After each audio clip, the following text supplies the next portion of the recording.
Yeah, I think it's facilitation. If you go to the extreme, it's not something you can really sell in a hard way because sometimes people don't need it, and we know that. So trying to walk that tightrope of I need to work and selling, Yeah. promoting facilitation. Yeah. It's really, I mean, and it's like any consultant, the more they seem to kind of present themselves, the less we believe them, because they're just like, well, if they have to sell it, it must not be very good. But there's also something to do with the personality of people who do facilitation. We are always promoting other people. We're promoting the creativity of the group, not necessarily our creativity. So that rubs off on us over some time. So how do you do that? Yeah. Okay. So we have a kind of the hook, the how do you position yourself without looking arrogant? What else? One more? Yeah. Borjan, hello again. It's from Romania, Borjan. Hello. Yeah. So I'm curious about unique selling proposition because I realized that maybe we are some facilitators on the market. So how do you differentiate yourself maybe? If this is what I understand from unique selling proposition. Yeah, exactly. I mean, the thing is IAF, of course, is looking at a standard thing, but one of the standards that we've never come up with is like, what is the definition of facilitation? Because it is so different for everybody.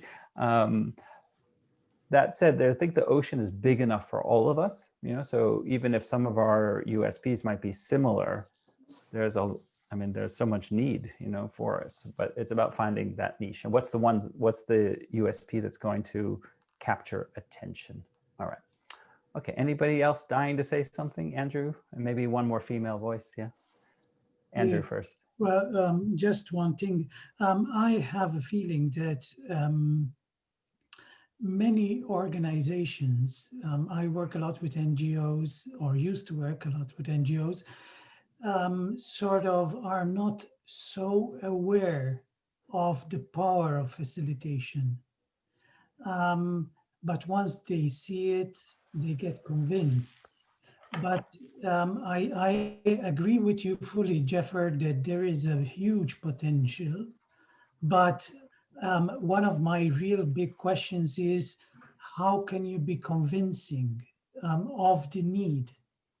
Which is a question which is even very much linked with what you're saying about not being preposterous or overdoing it or overselling or being what you are. We are people who are not, how do you say, we help others be in the limelight. But apart from that, how do you convince many organizations of the power of facilitation? That's the big question for me. Yeah.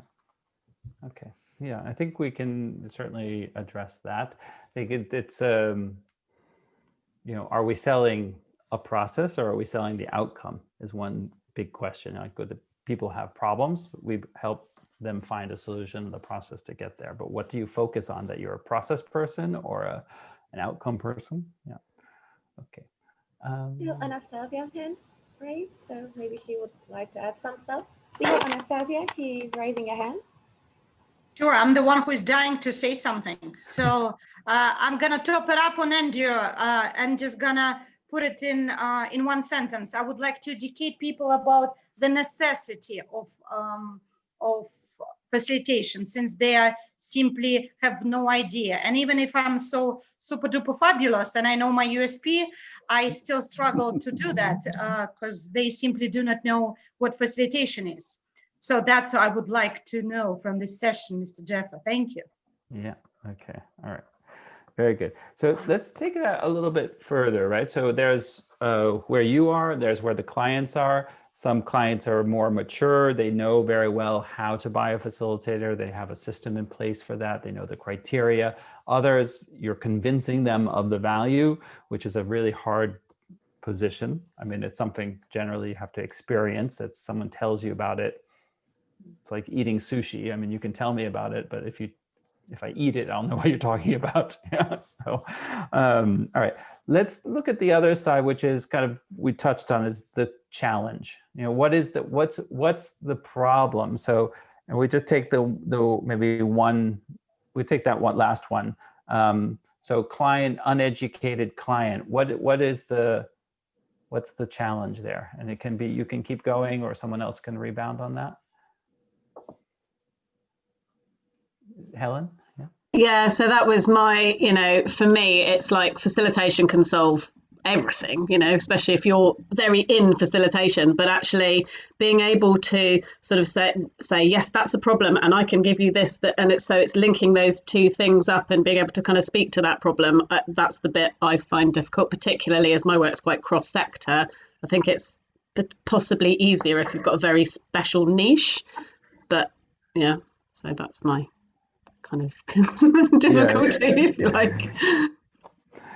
I'm not sure I understood, Helen. So I mean, like, yes, sorry. Facilitation can save the world, but the specific niche they have might be, I don't know, like it's being, so if I understand anything about marketing, which I probably don't, but it's about, you need to identify a problem to be able to speak to that problem, to be able to say, yes, I've got the answer to your problem. So it's that bit for me, it's matching up the problem and what you can kind of offer and speaking to it in that language that the person with the problem is going to go, aha, yes, that's who I need. Exactly. I mean, sometimes in the sales process, we end up solving the problem before we've even started the mission. Like you have them on the phone. How can you draw up when you take the brief, we're already doing the first step, which is discovery, which is part of the service we're selling, is discover and understand the situation. But sometimes when the client does the discovery, they're like, oh yeah, I think I can handle this. And then you get nothing. So it's no good. All right. What about the challenge of like not appearing too much, like not being arrogant, not being overselling yourselves, looking like a bit pompous, or oh, here comes so-and-so, they think they're so wonderful. What's the challenge behind that?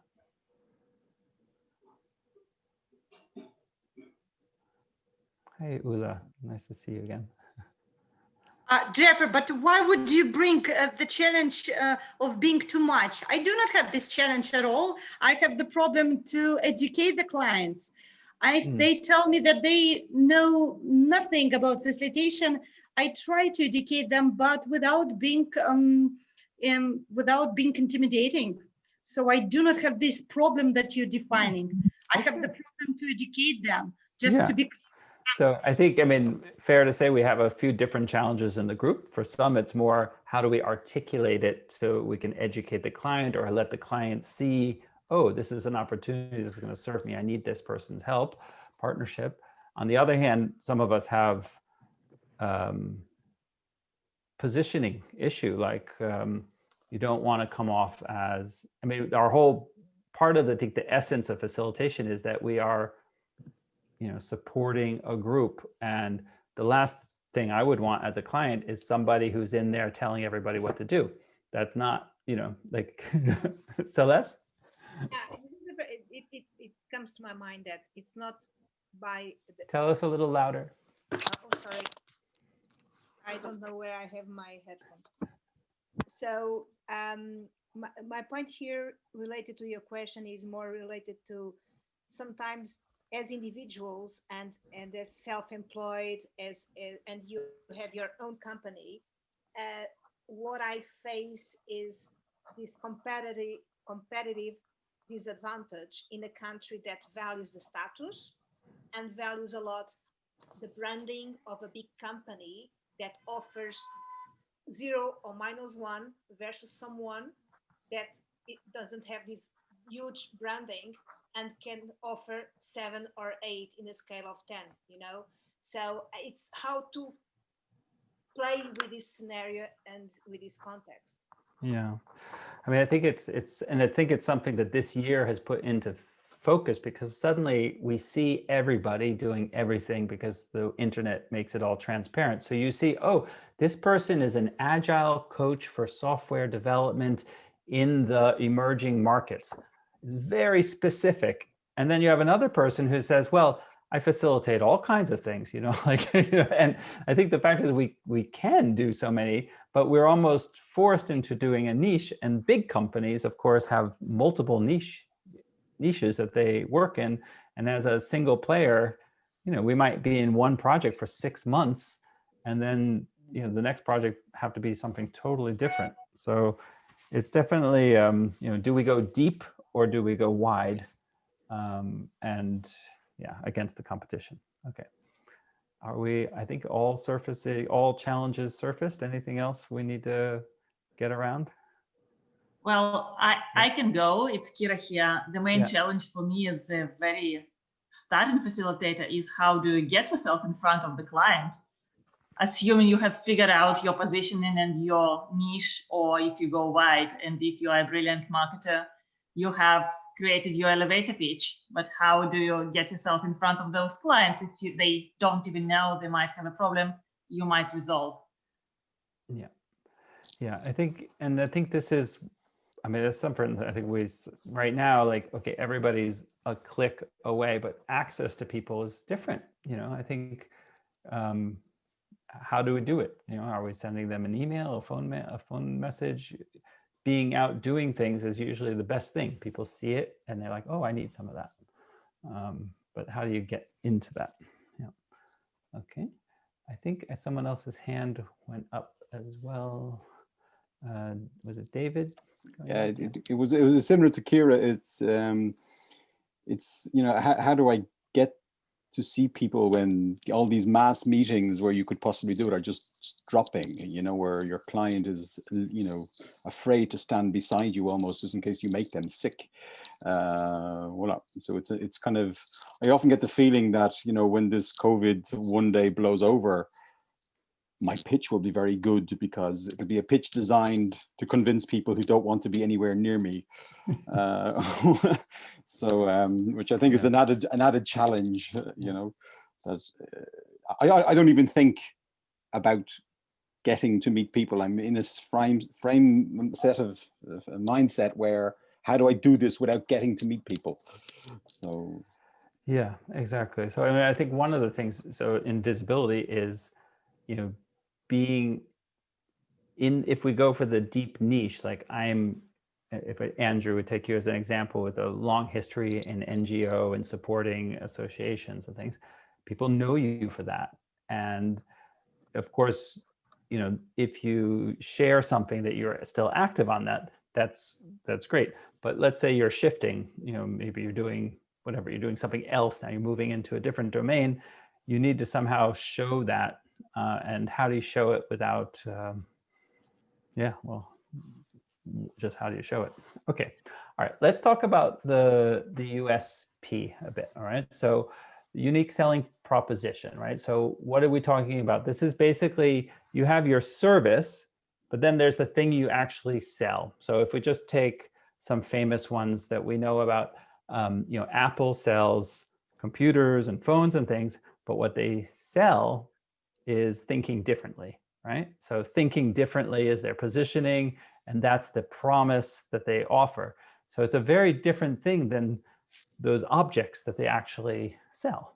Same with Revlon, with makeup. They don't sell makeup. The CEO always talks about he's selling hope. He's selling, that the idea that you're going to be better and look better and feel better.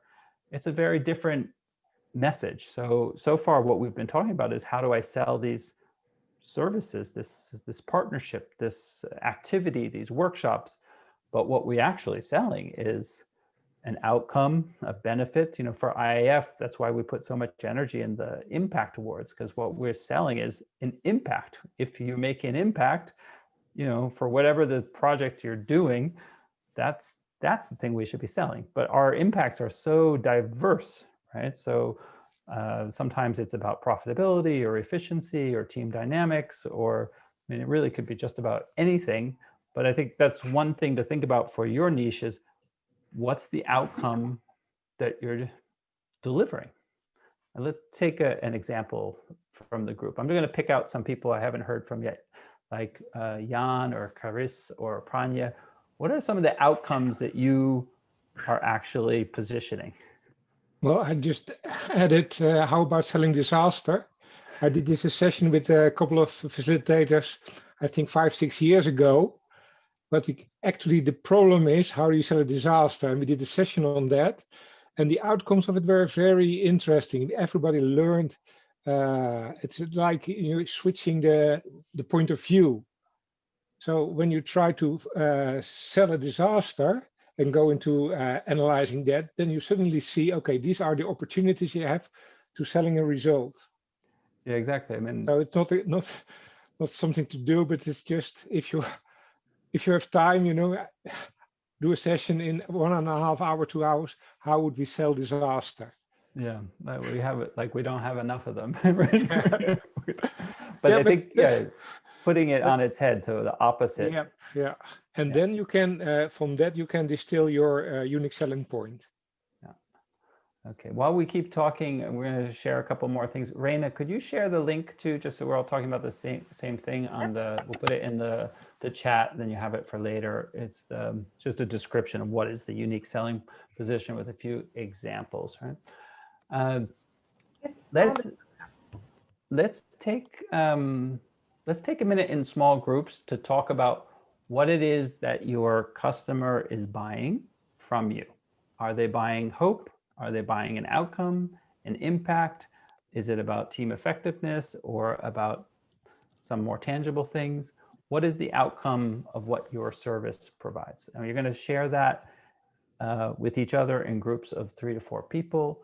So to be clear, the question is, why does a client engage you? And what is it that they actually get as an outcome? Okay. And you're going to put that in articulate words so you have it in writing for yourself for after. We'll work with that after. Okay, so let's take 8 minutes or so. So you have about 2 minutes each to rotate through that. All right.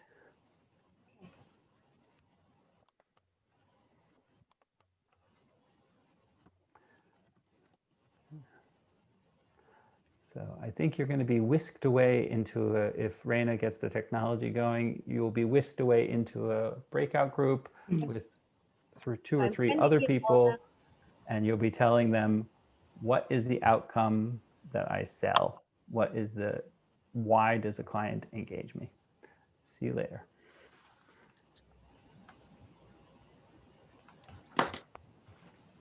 Which did you hear was a great description of what people really buy? Like why the client is happy? What did the client get? What was the output? Who had a way of saying that you thought was compelling? Well, I can share from our group. I was just taking some notes, and it's really effective, timely, innovative, creative, and transformational solutions. Right. Okay. So very descriptive language, very active language. Yeah. Okay. Yeah. Brilliant. Yeah. What else did you hear, David? Yeah. Yeah, it was Jan who kind of stuck in my mind when he said that he was the go-to in disaster situations. I don't know if that was a deliberate tactic, but in his clients' minds, he seemed to be SOS Jan, which seems to be a very good, clear thing in the client's mind. If we're in the big S, go and contact Jan. Yeah, exactly. But I told you, I started as far as hooks go. It's a very clear hook that he seems to have. I don't know if it was a specific plan, but it seems to work for him. Very good. Well, but I started out in ICT, what's now called Agile, as a supporting project managers in the implementation of complex computer systems, and later on in logistical improvement. And then I had a niche in computer supported facilitation. And gradually I came to work in what I call disaster management. So most of the situations are very stuck. People are really desperate and they are unable to admit it. And then in the last resort, they hire me. And then after 6 months, they kick me out again. So story of my life. Yeah, thank you, Jan. Other things you heard that you said, oh yeah, that's a much more compelling argument. Like what is it that why does a client buy you? Helen? Yeah. So this, I didn't write down the words that Anastasia said in our group, but she was talking a lot about the feeling, which I thought was really interesting. So I've gone from talking about the process to talking about the outcomes, but I think I don't really talk about the feeling. And she talked a lot about the feeling, which I thought was really interesting and reminded me of the Apple thing that you said earlier. Yeah, exactly. So it's a much more evocative, and we know it when we buy a telephone, like you can, there's features, the FAB features, attributes, and benefits. So benefits are the outcomes. The features are like the knobs and the whistles and for us, the process. But the benefits are also like how you feel about it. So what does it create when you've had that group success? Are you proud? Are you excited? Are you motivated? Are you engaged? And of course, that's a much more compelling story. Yeah. Okay. There was someone else who was about to say something. Jeffra, can I? I just want to be specific and to help some of my fellows here. I would like to name those feelings. Yeah, that might be helpful for all of us. So the feeling that I sell to the client, they feel inspired next to me, inspired to do new things. So I'm selling them the feeling of being inspired. I'm selling them the feeling that I'm an easy solution to all their business problems, because there is a facilitation, the answer for everything. So I'm selling them that easy solution, which turns out to be pretty easy, but they do not know about that, do they? So I'm selling them the feeling of clarity, that they are gaining more clarity about their own business process, that they are afraid, intimidated, and simply neglect for many years, months, or days. So I'm selling them the clarity that they can gain with me. I'm selling them the empathy that they receive from you when I speak to them, and let them know that they will not be judged by me listening on how terrible leaders they are, but I will be just the one to listen and to tell them that no worries, guys, it's all fine. Then I'm selling them the feeling of feeling empowered next to me and almighty, because being an energetic person, it's no sweat for me, because they just simply think that if I'm energetic, it can solve all their problems. Well, I'm using that for my benefits. Boom, that's what I'm doing. So, and one more thing, I'm selling them the feeling of making sure that their situation is not scary at all, that I've seen in this life, something way more scary than the leader who's done 1,000 mistakes, the same mistakes. And I'm telling them that, don't worry, buddy, for you, it's just fine. Everyone is doing that. So they feel not such losers anymore. That's what I sell. Very good. And I can imagine a lot of people are very compelled by that. Of course, we know as communicators, there's like 3 different levers. You've got the kind of the emotional aspect, kind of logical aspect, and then the kind of visual aspect. And all 3 kind of play together, I would say. So I would personally try to balance it out. But if you've got a very empathic group, I think sometimes I work with, I did a session with 40 nurses or like a whole HR conference, you know, you can play those emotion cards. But if you play the emotion cards with a bunch of IT leaders, you know, maybe you need something else. So it depends on your sector, on your thing, how to balance it out, right? Okay. What else? What was my question? Yeah, what was the outcome you sell? So, you know, Vuitton sells, they don't sell handbags, they sell luxury. Walmart doesn't sell soap, they sell bargains. So like, what is the thing that you sell? Is it a feel-good thing? Is it a outcome? Is it a, you know, for myself, I work mostly with management teams, leadership teams, and there's a lot of relief, basically, that they are relieved that someone's going to manage the process to make their team status meeting, whatever, go a lot smoother so they can be in the conversation and not have to run it at the same time. So that kind of safe hands, you know, someone to kind of run the process. That's often what I'm selling, and people really appreciate it. Okay. All right.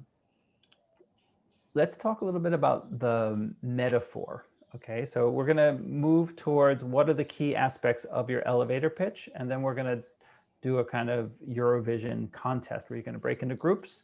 You're each going to give your elevator pitch to 3 other people. The 3 others are going to pick one of the 4 of you. You're going to get some coaching on it, and then we're going to hear the top 4, 5 from the breakout groups. But before we do that, let's talk about some of the elements in your elevator pitch. And the first one is kind of the metaphor. So I work a lot with like media groups and like movie makers and whatnot. And that metaphor where you have a really short time is really important. So if you remember the movie Aliens, the monsters in space, when they were selling that, they said, well, it's like Jaws, but in space. And that metaphor, you get the whole concept, and it's a big, long concept of a movie with lots of budget, lots of players, lots of aspects. But if you understand that it's monsters in space, then you get it. So like, what's your metaphor? What would be some examples of metaphors for your services? Who's got one? Yeah. Helen, you almost want to say something. Yeah, was that a question? Was that a rhetorical question? Yeah, Or what is the metaphor you use? I mean, especially talking about those clients who might not understand facilitation. We talked about it earlier. So a metaphor is a good way to get it through. What would be one? I often talk about like untangling a ball of string. So a client might bring a bit of a tangly mess, lots to it, and actually I help them kind of create some straight lines. Great. I won't forget that. I use another one, Jeffer. I say that, well, I'm not a sage on the stage, but I'm the guide on the side. Yeah. Yeah, exactly. It's got a great ring to it. Yeah. Yeah. And it says so much because it's getting at that point of I'm not arrogant, I'm not going to steal a show. It's about you. It's about them starring in the production, but that you're there and you're supportive. So there's a lot in those 6 words. There's a lot of power and a lot of story. Yeah. Other metaphors? Jeffrey, allow me. You have one more spotlight moment, Anastasia. I don't need them. I just want to help myself and to all fellows. But what I've learned from my mentor, and she was giving that as a good example, and I remember that, Beatrice Briggs, you might know her. She would always say, hey, Anastasia, do you know who the midwife is? Because in North America, this term is really popular. And I would say, do you mean doula? Because that's what we call it here in UAE. So she would say, yeah, the midwife, the one who helps to the woman to go through all this pregnancy time would be a facilitator. So for me, it's doula. Doula is a facilitator. Yeah, doula. Very good. Yeah, so accompanying the birth, making something spectacular happen, and making it a little bit easier. Okay, hard to go after that one. Any other metaphors out there? Okay, I mean, and if you see some of the, we use the word architect, I'm an architect of group process. I saw one of our members uses I'm a collaboration farmer, an airline hostess, a pilot, so bringing a group of people, saying, so all those kind of terms are a little bit more easy to understand, than a facilitator. So I think that's also, even though IAF is really trying to promote the word facilitator as a profession, that is part of our mission, I would still say complement it with something that people understand given whatever context they're in. Yeah. All right. All right, so we're kind of moving into something. So I'm gonna send you, Raina's gonna post something that you can download.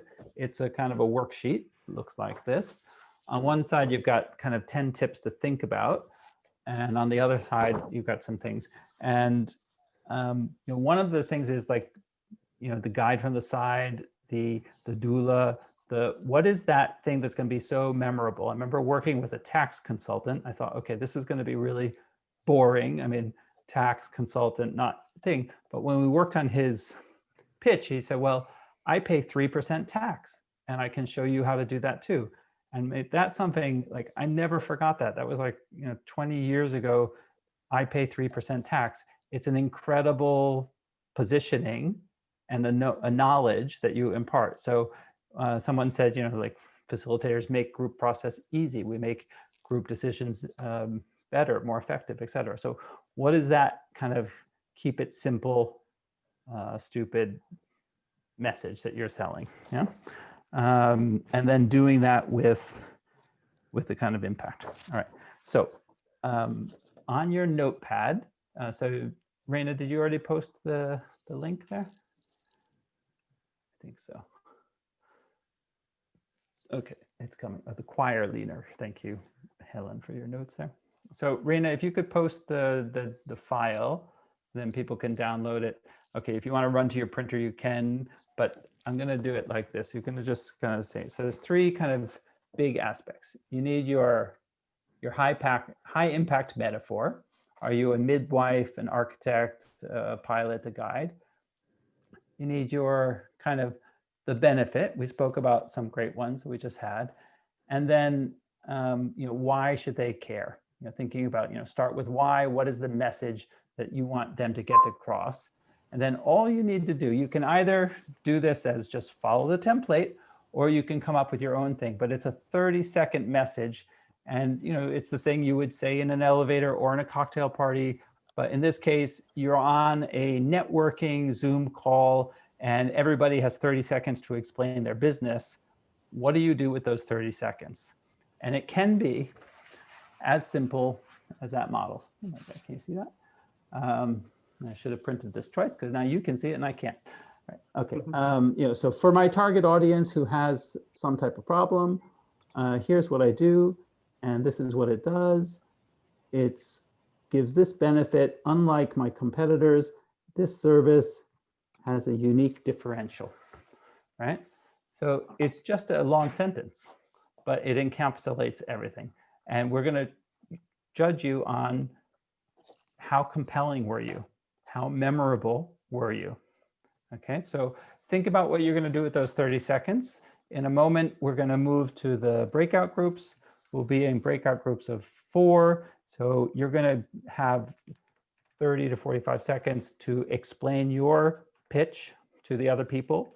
And after each one, we're going to hear what's one thing you loved and one thing you would say, something to think about. So a plus delta feedback after each one. So imagine Celeste, Carice, and Andrew were in a group. Celeste gives her 30 seconds, and the others give one positive and one thing to think about, a delta, but not lots of feedback, just one for each person. And then at the end, you have to pick one of you who's going to represent your group as the best of, and we're going to hear it for the group, the next level. So before we leave your group, give that person a little extra virtual hug, some tips, what really is working well, what could they do a little better, and then they're going to give it to us in public. So we're going to hear the best of, we'll hear 5 when you come back. Yeah. Any questions? You've got your worksheet just in case you need it. And otherwise, we look forward to seeing what you come up with.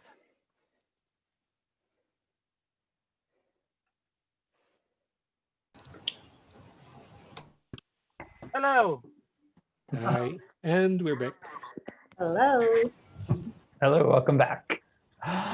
All right, great. So from each group, we should have a delegate who has the best of, or at least mildly better, or something special happened for that person. So we're going to ask one person from each group to give your next level of your elevator pitch.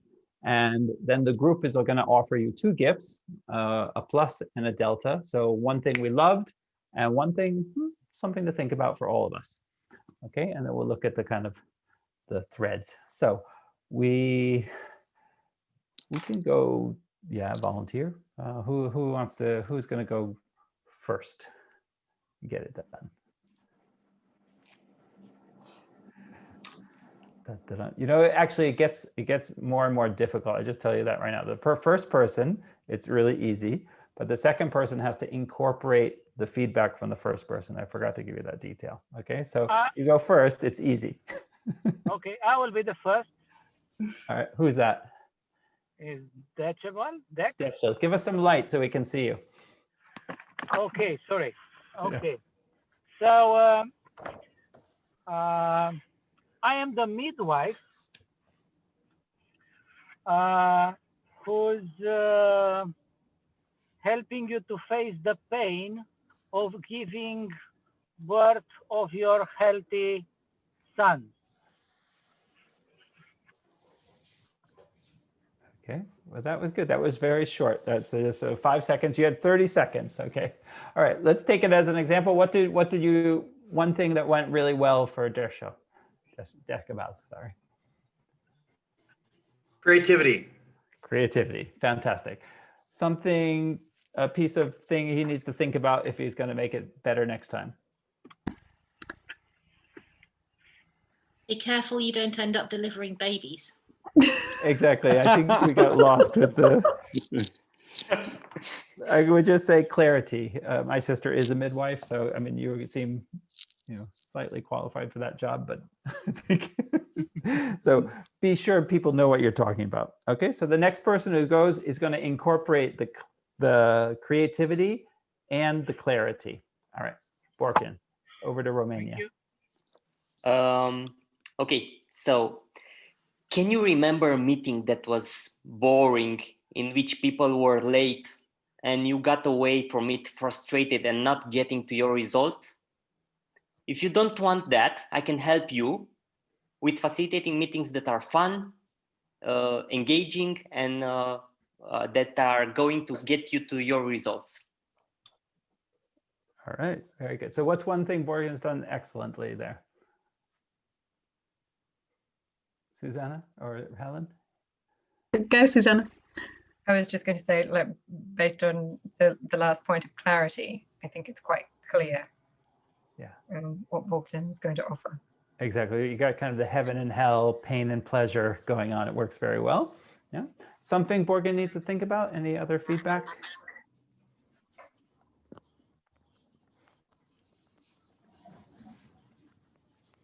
First part might be met with a no.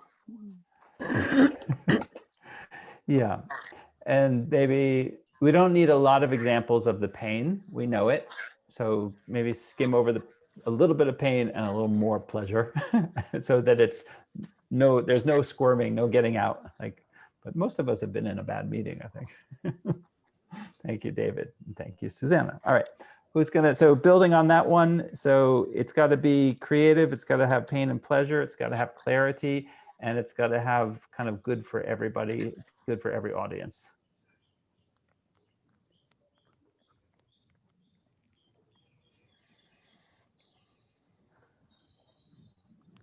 I told you it gets more difficult, but we're going to hear from each group. Okay, Carissa?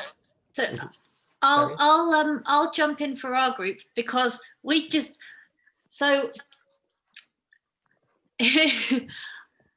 really struggled because until you know what the problem the person is having, it's really hard to know how you might go about solving it.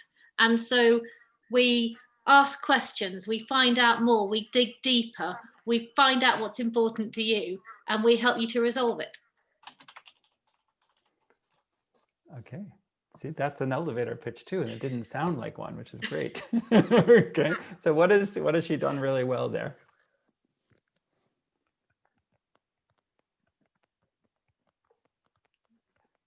She spoke the truth.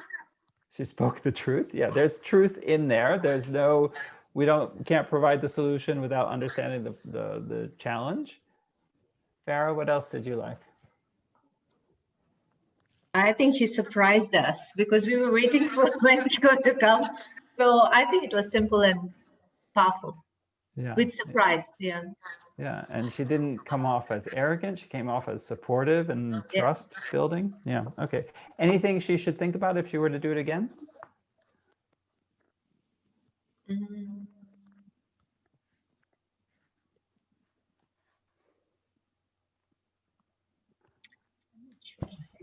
Anyone wants to pitch in?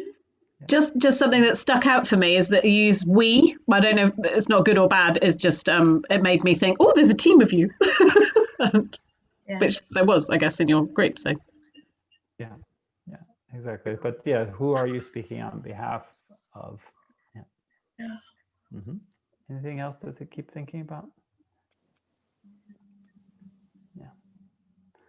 Yeah, I think, I mean, something putting the situation in context, like you did catch us off guard, which was beautifully, but like, you know, oftentimes when I'm brought into a situation, we don't know what the situation is yet. So our first step is asking lots of questions. And I have a question for you, like, what's really going on? Why are we here? Why are we talking about this? So something that bridges it from their context to kind of what you want to start positioning. Otherwise, it might go on and on a bit. Okay, we should have 2 more groups, I think. So, yeah, Andrew? Yeah, I'm on. Well, we actually got lost a lot of time to have the PDF.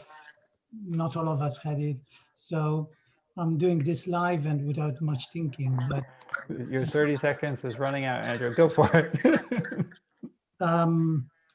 You're organizing an international 3-day conference.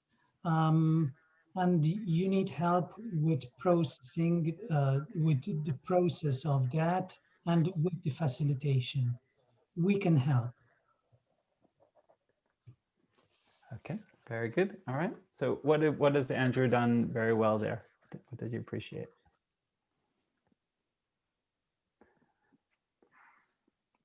Straight to the point. Yep. We hear you're a linear thinker, Andrew, in there, right? So, yeah, you're giving us a process. Yeah. Anything you would be like, if Andrew were to do it again, what advice would you have or things to explore?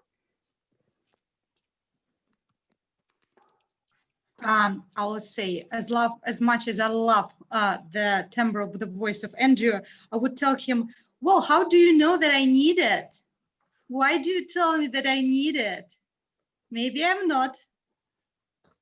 Yeah, I think, yeah, so there's 2 points there. There's like, bring back your enthusiasm, and we want to work with someone, you're carrying the group sometimes. So where's that energy that you use when you're with the groups? And the other part I would be concerned about is you need. I try not to tell people what they need. I try to have them recognize the need. Like, we see that you're really trying to do something really ambitious, and it's not very clear yet how you're going to achieve it. And then they say, yeah, we need someone to, so let them express the need more than things. But we sometimes, that's our coaching side, we hold up a mirror to a situation. So you want to get this result, and this is the effort you're putting in. So where does that put you, so that they express it themselves. All right. Do we have one group that hasn't spoken? All right, before you go, David, and is there another group after David?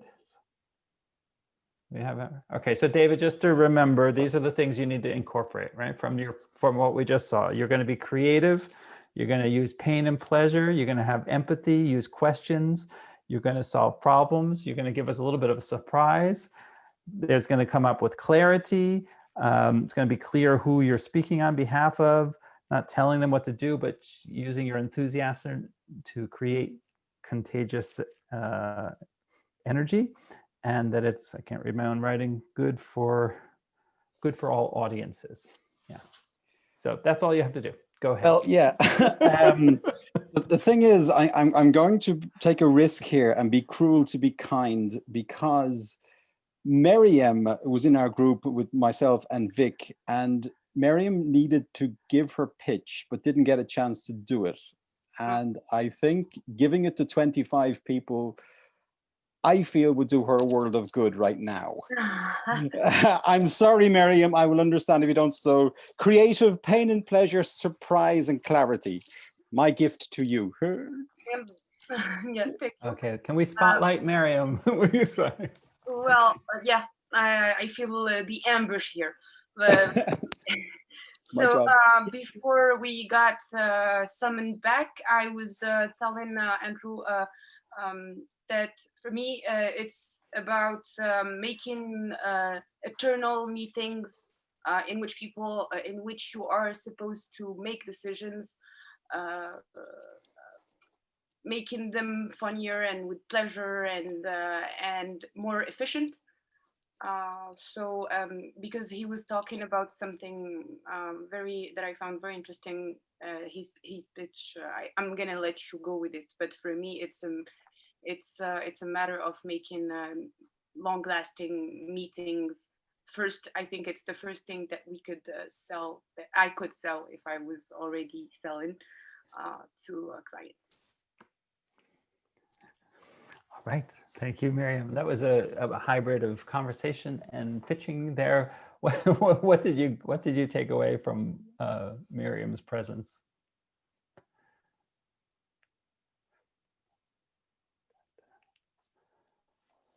Okay, David, we'll go back to you since you set us up for this. Yeah, I set up Miriam. Yes, sorry, Miriam. I'm very hesitant with putting the word funny in my pitch. Not everybody's looking for fun. It's just well, I don't want what's a funny meeting. Maybe pleasant rather than funny. Yes.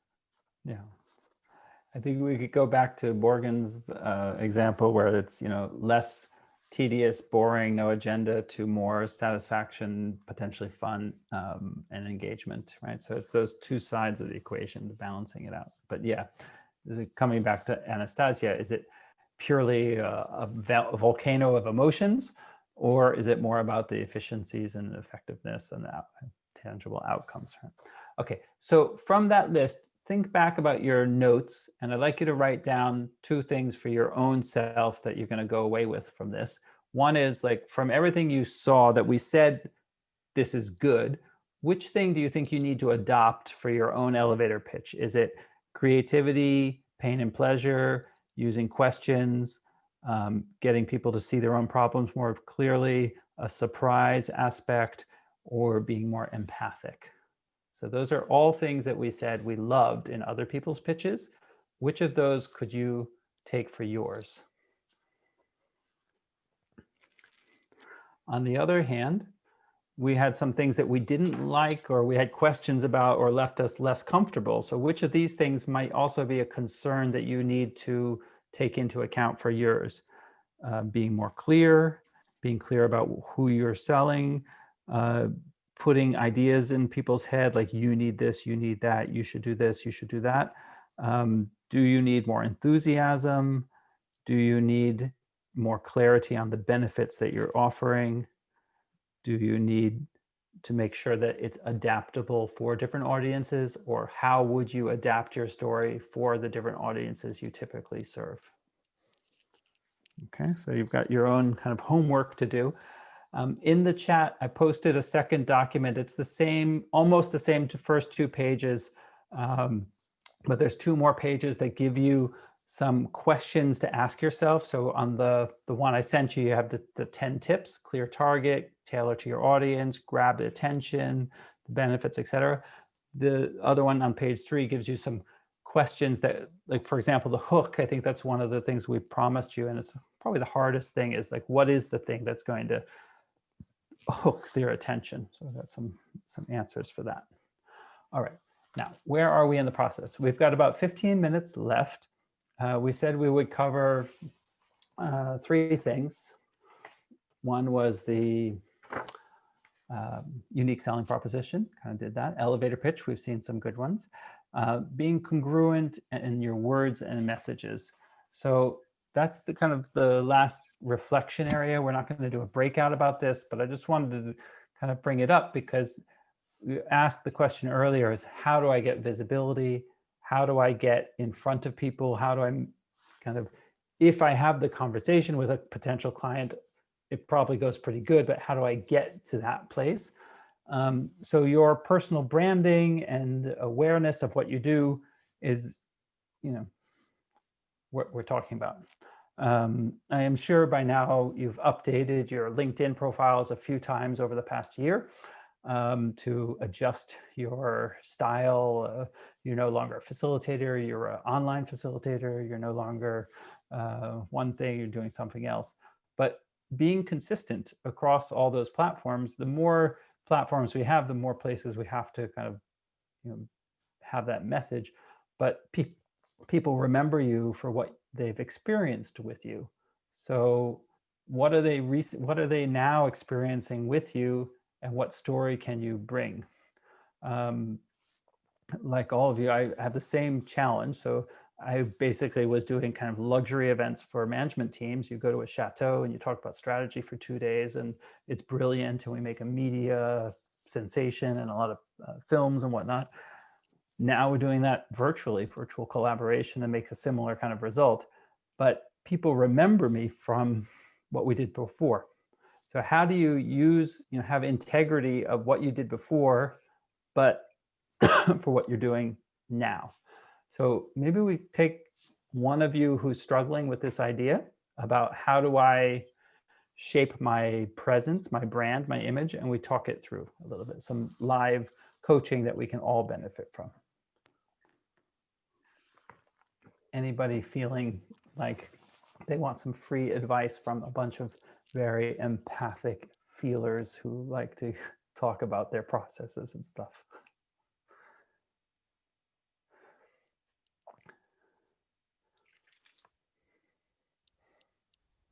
Somebody wants to hear. All right. Andrew, you up for it? Okay.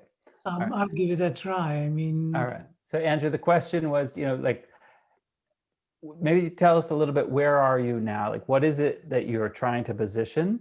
And are there any kinds of concerns about the image, the visuals, or the words around that message? Yeah, well, basically, it's a bit more complicated, but I'll keep it as simple as possible. I was doing lots of work in helping NGOs organize big meetings, international meetings, with participants from all over the world, coming in one place for 3-4 days, tackling issues, different kinds of issues. And my work was in helping the process of the whole meeting, and then facilitating with techniques the meetings so as to help achieve the objective. Now, evidently with COVID and with all the emergencies, you don't have those things happening. And most of the clients I used to work with have had bit of difficulty in passing on to digital, or appreciating that you can use facilitation digitally.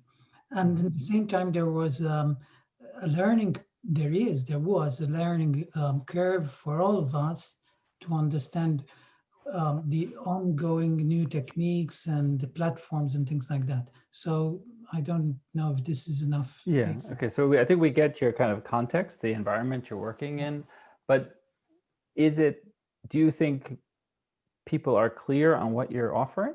Like, is there integrity between the way you're positioning yourself and what people actually see? Yeah. The thing is, I didn't have a big quantity of clients. I had few clients, but they knew me by experience. So I wasn't much used in like doing marketing for myself, because my experience used to sell itself. So you'd get people calling you and, I heard you did that for him, and can you do this for me, and things like that. And in a very close-knit sort of community. I call it community, but different clients, but not so big. Now I'm in a different country, and which has its advantages. With internet, there is the advantage that you can have a world market rather than just one country, but evidently you don't have the benefit of people knowing you like they used to do because of word of mouth and reference. Yeah. Yeah, I mean, I think, and that's a reality we're all feeling. Suddenly we're thrown into a global market with all types of competitors, but still the warm relationships are, there's nothing better than going back to the clients you've had in the past. Yeah. No? Yeah. So with the client, I mean, are you shifting your brand, or are you, it sounds you're consistent. You still work with the similar types of organizations doing similar activity, just online instead of rooms. I mean, I'm trying to have an open mind as much as possible. I feel I learned a lot. I come from management. I'm relatively new to facilitation, even at least as freelance. But so I'm trying to have an open mind to do to adapt as much as possible. Yeah. So yeah. Yeah. But it doesn't sound like a question of like, okay, it's an online environment, but the organizations, NGOs, are still distributed audiences who are still trying to get things done with limited resources. Yes. So Yeah. you still have a very valid proposition, I would say. Yeah. Yeah, that's true. Yeah. Yeah. What about keeping, how do you go about keeping that relationship warm with the client, you know, people you've served in the past? Yeah, I think that's an area where I can work a bit more on. Yeah, because evidently there is a shift, because when you used to get work because of the small reputation you built, the word of mouth, things like that, and then all of a sudden things change. You need to invest a bit more and have more clarity on that. And I think all this exercise in focusing and going deep into what exactly one offers, why, what differentiates it from others, and explaining better the benefits you offer is very, very good. Yeah.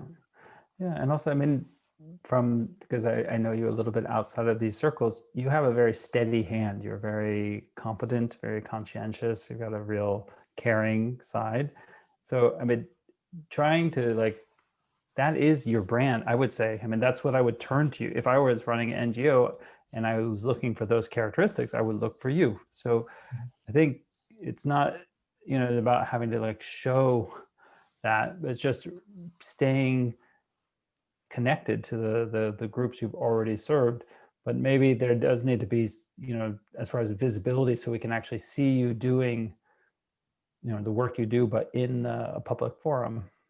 So I mean, that's maybe one of the ways even IAF can help. We have so many people with an NGO focus and association focus in our group. So running sessions for us is a practice, gives you visibility, gives you also something you can show on the, you know, so people look at your profile, they see that you've been doing something in that sector. And that's off, if I shift it to the rest of the group, that's an offer of how to use IAF's network to your advantage, right? If you want to position yourself for, you want to be a disaster expert or whatever your thing is, midwifing things, do the session at IAF so you can actually then promote it. Because most of the work we do, even if it's online, is behind private doors, right? You can't really show the results. You can't be transparent about the process, but we can do that here and band together with other groups who are the same focus. So whether you're in one of the special interest groups, whether it's by language or focus or visual facilitator, et cetera, that's one way. The other way is to maximize your use of the IAF brand yourself, right? So more helping people feel more they are in safe hands when they use a facilitator who is a member of the IAF. Of course, a bit of a personal mission I have that everybody puts the IAF logo on their email signatures and whatnot, but I see our members, some members really make better use of it than others. Yeah. And their personal branding looks more secure and more safe because it's got the kind of seal of approval on it. So it's something, you know, that any of us can do. Yeah. Yeah. Any thoughts for Andrew? And then we turn to the last one. Yeah. Yeah, it's there's three things. Two is basic fatherly advice, I suppose, that I got from my father is stick to what you're good at. Be true to yourself. That's the two, okay? And the third one I heard, which I really made me laugh, is I think we have to be careful about being open-minded, because sometimes your mind is so open, your brain can fall out. And, you know, you suddenly open yourself so wide to saying, oh, what can I do, that you kind of forget who you were at the beginning. And you end up doing stuff you're not good at, you don't want to do it, and you lose your reputation. And that's it. So just be careful about being too open-minded. That's good for all of us. Thank you, David. Yeah. Any other wise words or just things on your mind? Tina, you got a great smile there. We haven't heard you. Come on. Yeah, you. I'm very new to all this, so I'm soaking it all in. Thank you so much. Yeah. But I think it's really, David, that point about, because I think it sounds like a lot of people, I'm in a similar situation where I feel like I can, you know, there's facilitation and I can do in so many different contexts, and I want to be open to all those opportunities. And I don't want to lose out on anything. It's that FOMO, fear of missing out on any opportunities. But also, you're right, I need to think about, well, what am I good at, and what's, you know, what's really in alignment with what is important to me. Yeah. I think, I mean, this is something that almost everyone I know is suffering with, because especially if we have a little more time on your hands, we start surfing around, participating in everyone else's workshops, and everything is so much, it's so great what everyone's doing. Maybe I should do that too. You know? So I think sticking to what you know, and also to the kinds of clients that really respect you, because in the end, they're going to choose between a few different people, and you know, the ones that are in your sector doing things that you know, it's going to be that much more solid. And I really appreciate that whole thing about the impact and the why, because I've been focusing so much of my own thinking about the what, and I think that's really been helpful. So thank you. Yeah, exactly. I mean, Simon Sinek has done a great job with his Start With Why book, and he doesn't know it. He's such a promoter of our organization because of getting people in touch with that. But it is the main motivator of marketing, right? Is the kind of underlying benefits and emotions generated from those outcomes that we create. All right. So there was a promise that you were going to have one great idea that you walk away with. You already highlighted some things that you loved or want to incorporate into your own elevator pitch. Could we hear a couple of aspirational words to cheer us up on a Thursday evening? So I want three perspectives to say, I like that. I'll remember that. So what did you enjoy? What do you take with you that was happy, positive, and leaves us on a positive note?